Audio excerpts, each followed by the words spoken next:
This is my face without makeup.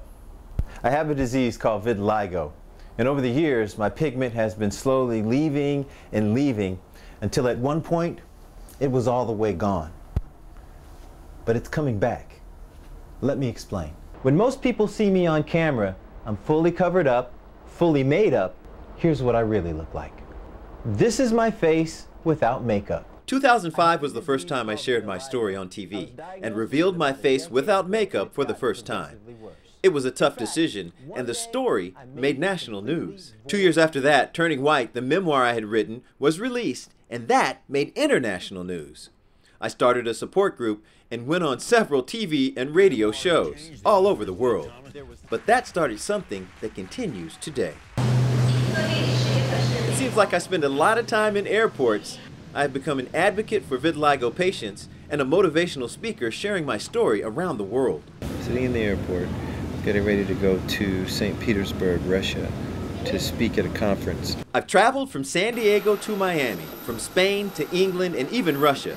This is the second Russian Congress of Dermatology, and I'm there to share my story with doctors and experts from all over the world, hoping to help them understand the importance of finding a cure and the struggle of people with vitiligo. But my schedule continued to be hectic, and the pigment continued to leave, until I found a doctor in Germany who was known for repigmentation. In a small but beautiful town in Germany, Dr. Karen Schellreuter from the Institute for Pigmentary Disorders at the University of Greifswald met me when I was almost 30 pounds overweight and my pigment was almost gone. And she gave me something I hadn't had in a long time. Hope. That you do have a stabilization of the disease, that you don't get any new spots. It's 98%. By the time I got back home to begin treatment, my pigment was gone. This is me getting ready for work. Putting on makeup became a laborious chore, and the man in the mirror was a white version of me. It's wild. But after a trip to the Dead Sea in Amman, Jordan as part of the doctor's treatment, something started to happen when I returned. Someone asked me if I threw mud on my face, but the pigment was coming back. 6 months later, there was more. My friend, cameraman Mike Shore, has helped me document the changes in my skin since the start.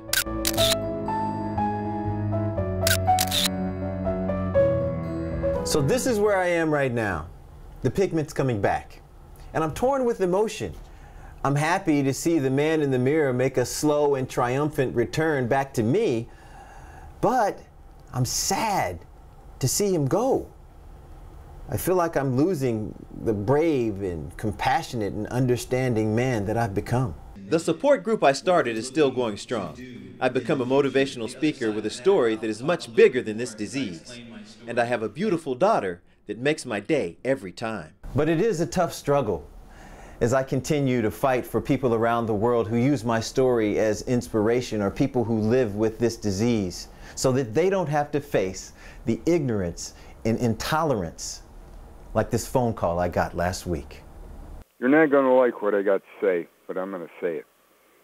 You need to go back to your natural look. You look like a freak. It's unreal. And it's not natural. Have a nice life, but God, you're freaky. You're just plain freaky. You scare people. Woo! Now, I shared a little bit of a 3-minute phone message with you, not to spread hate, but to help you understand the point. It's not about how many times someone knocks you down with their words or their actions. It's about how many times you get up and find a way to help your fellow man by living your life, sharing and helping in a positive way. That's the way I see it. That's my update to my story.